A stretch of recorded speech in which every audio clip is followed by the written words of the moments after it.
The prison gates slammed shut with a sound that echoed through concrete walls like a warning. Inside this place, every noise carried meaning. Every step could decide survival. Chains rattled.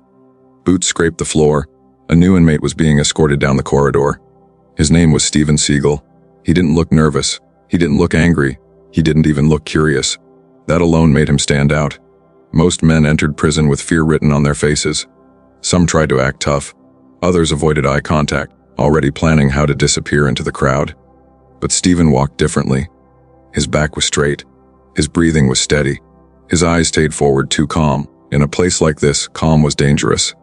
The other inmates noticed him immediately. Conversations slowed. Cards stopped moving. Eyes followed his every step. They studied his clothes, his posture, his silence, searching for weakness. "Who's the new guy?" someone whispered. "No idea," another replied. "He won't last long." Steven was led past cells filled with men who had learned the rules the hard way. In here, respect wasn't about words. It was about dominance, about proving yourself before someone decided to test you. And someone always did. Steven reached his cell and stepped inside without a word. The door closed behind him with a heavy metallic thud. He sat down slowly, placing his hands on his knees, as if he were alone in a quiet room instead of a cage surrounded by predators. What no one knew was that silence was not his weakness. It was his weapon. Steven listened. He absorbed everything, the rhythm of the prison, the tone of the voices, the unspoken hierarchy that ruled these walls. He wasn't here to react. He was here to understand. Across the block, a group of hardened inmates watched him closely. They had seen this type before. Men who thought they were different. Men who believed discipline could protect them. Those men never lasted. But Steven didn't look like someone trying to prove anything, and that made him unpredictable. As the lights dimmed and the noise of the prison settled into a low, constant hum, one thing became clear. Steven Seagal had entered a world where power was tested daily, and somewhere in the shadows of that prison, someone powerful had already taken notice of him. Because in this place, silence doesn't go unnoticed. Every prison has a hierarchy. On paper, the guards have the authority. The warden has the keys. But inside the walls, everyone knows the truth. Power belongs to the man the others fear. In this prison, that man was the gang leader. His name was rarely spoken out loud, not because people didn't know it, but because saying it felt like an invitation for trouble. He had built his control slowly, carefully, and violently. Years of fights, betrayals, and calculated moves had earned him something more valuable than strength. Fear. He decided who ate in peace and who didn't, who walked the yard safely and who became a target, who survived and who learned a painful lesson. When he entered a room, conversations died. Laughter stopped mid-breath. Even the toughest inmates adjusted their posture, avoiding eye contact as if looking at him too long might be mistaken for a challenge. This was not a man who needed to shout. His reputation spoke for him. From the upper tier of the cell block, he observed everything like a hunter. He knew every face, every weakness, every shift in the prison's fragile balance. Nothing changed without him noticing, and then Steven Seagal arrived. At first, the gang leader ignored him. New inmates came and went. Most broke within days. Some tried to show strength. Others tried to hide. All of them followed the same pattern. Until Steven didn't. No fear, no posturing, no attempts to align himself with anyone. That caught attention. From across the yard, the gang leader watched Steven move. Not fast, not slow, controlled. Measured. As if he was never rushed by anything around him. That was unusual, dangerous even. The gang leader narrowed his eyes. Calm men were either broken or trained.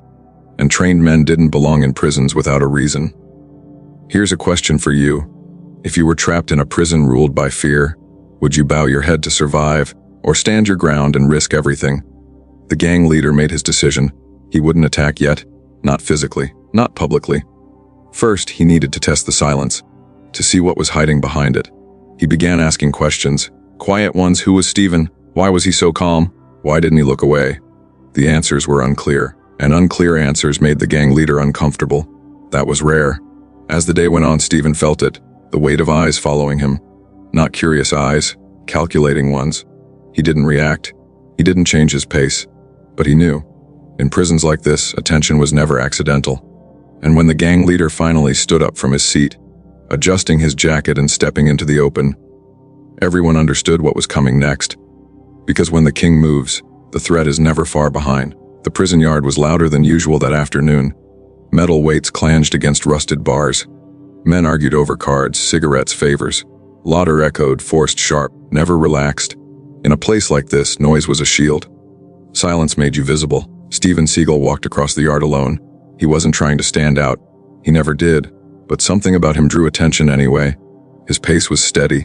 His shoulders relaxed. His eyes calm, scanning without staring. That calm unsettled people. From the far side of the yard, the gang leader rose slowly from his bench. The moment was subtle but powerful. Like a storm cloud shifting direction, those closest to him noticed first. They stepped aside without being told. Conversations died down in waves. Within seconds, the entire yard felt different. He was moving. Everyone knew what that meant. Steven sensed it before he saw it. The noise around him began to thin, like air being pulled from a room. He stopped walking and turned slightly, not in fear, but awareness. The gang leader approached with his crew spread loosely behind him. Not tight, not defensive. This wasn't an ambush. This was a message. They stopped a few feet away, close enough. The gang leader looked Steven up and down slowly, deliberately, as if measuring him, testing him. His eyes showed no anger, only ownership. Like everything in this yard already belonged to him. Then he spoke. His voice wasn't loud. It didn't need to be.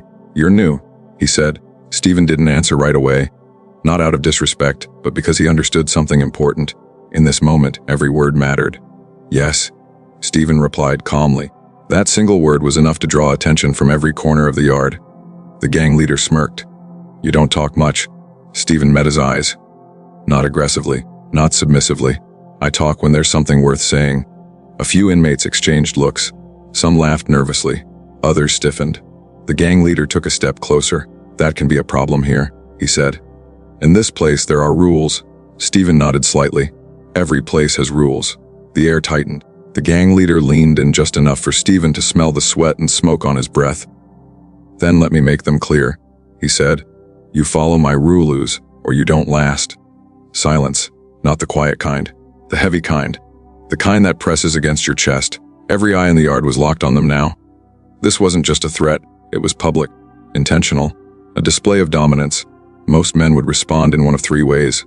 Fear, anger, submission. Steven chose none of them. He didn't step back. He didn't raise his voice. He didn't clench his fists. He simply stood there, calm. That calm confused the gang leader. "You hear me?" The leader asked, his tone sharpening. "I run this place." Steven tilted his head slightly as if considering the words. Then he spoke.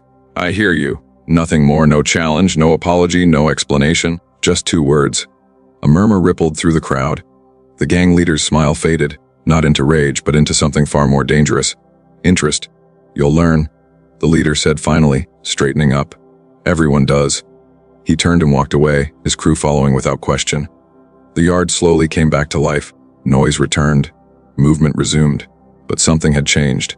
Steven exhaled quietly and continued walking as if nothing had happened. But inside he knew the truth. That wasn't the end. It was the beginning. Because in prison, a public threat is never about the moment it's made. It's about what comes next. And whatever the gang leader was planning, no one was ready for how Steven Seagal would respond. The threat didn't end in the yard. It followed Steven Seagal back to his cell, down the corridors into the low hum of the prison at night.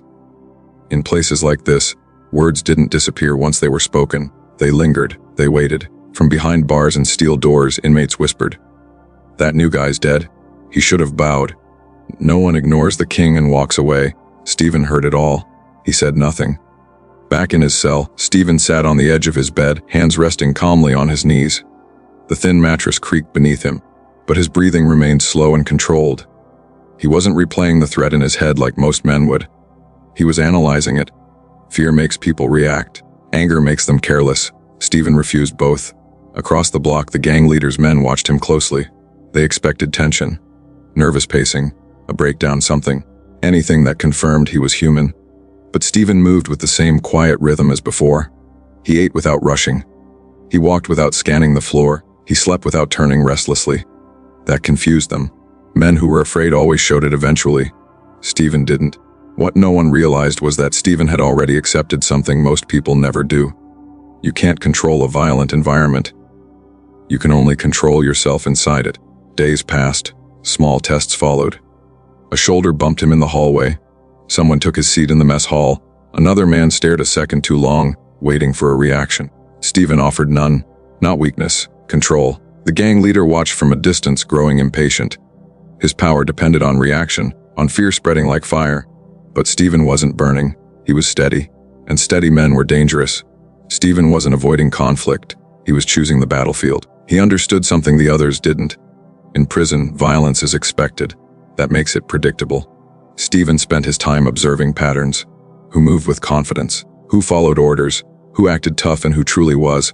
He learned where guards turned away, where tension always rose, where chaos could erupt or be silenced. The prison ran on unspoken rules. Steven was learning them all. One night, as the lights dimmed and the block settled into uneasy quiet, Steven lay on his back, staring at the ceiling. His body was still, but his mind was working. He didn't need to defeat the gang leader physically. He needed to defeat the idea of him. Power wasn't about how hard you could hit. It was about how hard you were to shake. The next morning, word spread quickly through the prison. Steven had been moved, not to isolation, not to protection, to a section where tension ran high, where fights broke out without warning, where the gang leader's influence was strongest. Everyone assumed the same thing. This was it. They expected Steven to finally crack. But when he walked into the new block, his expression didn't change. His steps remained slow. His posture relaxed. That was when some of the older inmates began to notice something others had missed. Steven wasn't scared. He wasn't arrogant either.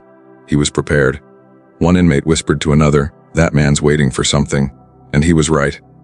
Steven wasn't planning to survive by force. He was waiting for the moment when force wouldn't be needed. Because when the gang leader finally decided to act, Steven intended to end the game without throwing a single punch. And that moment was closer than anyone realized. The morning sun cut through the narrow prison windows in streaks of harsh light, reflecting off the gray concrete walls and steel bars. The yard was alive again, voices echoing, guards patrolling, and the usual hierarchy of fear pulsing through every corner. But something had changed. Steven Seagal walked toward the gang leader's section of the prison, calm as ever. No one rushed past him. No one challenged him, and yet every pair of eyes followed him, some with curiosity, some with disbelief, and some with thinly veiled fear. The gang leader noticed immediately. From his elevated bench, he leaned forward, watching Steven approach. This man hadn't flinched, hadn't reacted to the threat, hadn't even flinched at the subtle intimidation. Most new inmates broke in hours, others in days. But Steven, he walked like a man who had already survived decades without lifting a hand. "Why is he still standing?" muttered one of the gang leader's lieutenants. "He should be on the ground by now." But Steven didn't answer. He didn't need to. Words were irrelevant here. Actions, or the absence of them, would speak louder. The gang leader rose slowly, like a predator measuring prey. He stepped off his bench, the sound of his boots sharp against the concrete floor. His crew fanned out behind him, creating an invisible barrier of authority. The yard seemed to shrink around them. Steven stopped a few feet away, his stance relaxed. Hands at his sides, shoulders loose, gaze steady, no fear, no challenge, just presence. The gang leader's eyes narrowed. He expected to see tension. He expected anger. He expected hesitation. He saw nothing. A whisper passed through the crowd. Inmates paused mid-step, sensing the tension crackling through the air. Even the guards, trained to ignore drama among prisoners, glanced up momentarily. The gang leader took a step closer. The crowd leaned in without realizing it, waiting for violence, waiting for a fight, waiting for blood. Steven didn't move. He didn't need to. The gang leader spoke, his voice low, controlled, but dripping with authority. "You think you can just walk in here like you belong?" Steven tilted his head slightly, calmly, deliberately. "I belong wherever I choose," he said. 2 words, quiet, precise, enough to command attention without shouting. The gang leader's smirk faltered. That tone, that confidence, that unshakable calm. He had seen it before in trained fighters, martial artists, men who were deadly without even swinging a fist. But he had never been challenged like this. Not publicly, not so openly. A heartbeat. 2, then. Steven moved. Not aggressive, not threatening, but with perfect timing. He stepped slightly to the side, adjusted his posture, and shifted his weight, subtle, almost invisible. The gang leader instinctively mirrored him. He didn't notice immediately, but the momentum of the moment changed. The air in the yard shifted. A ripple ran through the onlookers. Some stopped breathing. Some instinctively stepped back. It was as if the prison itself had paused. In that single, controlled movement, Steven had communicated something the gang leader couldn't ignore. I am not afraid. I am not yours to control. And I am aware of every step you take. The gang leader's jaw tightened. He clenched his fists, but he didn't strike. Not yet. Not here. The presence of witnesses made his next move risky, and Steven had made him rethink the situation entirely without ever touching him. The yard erupted with whispered awe. Even hardened inmates couldn't hide it. A new equation had been written on these walls. Force wasn't the only measure of power. Awareness, timing, and control were just as lethal. Steven stepped back, calm and measured, and walked away. Every step unhurried, deliberate, dominant, without aggression. By the time he returned to his cell, one thing was clear. No one would underestimate him again. And the gang leader. For the first time, he understood that respect could be earned without violence, and that the silent man standing before him had already done exactly that. This was no ordinary inmate.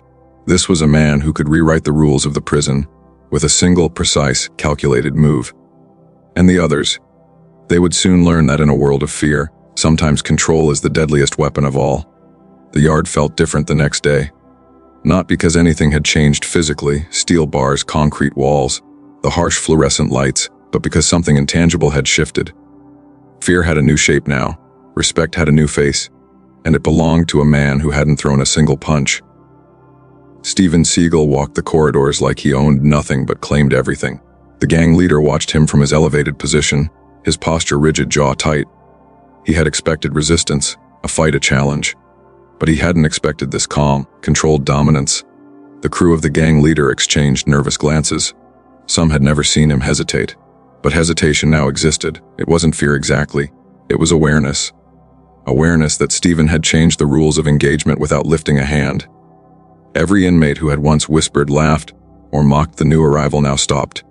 Conversations died when Steven walked by. Not because of authority, not yet, but because he carried a quiet gravity, the kind that made people reconsider every move, every word, every glance. Even the guards noticed. They had seen countless conflicts in this prison. Fights, intimidation, breakdowns, but Steven's presence was different. It demanded attention without demanding obedience. The gang leader's eyes followed him wherever he went. He wanted to assert control, to remind everyone that he was the king of this place. But every attempt to provoke a reaction was met with nothing. Steven didn't challenge the leader, didn't undermine him openly.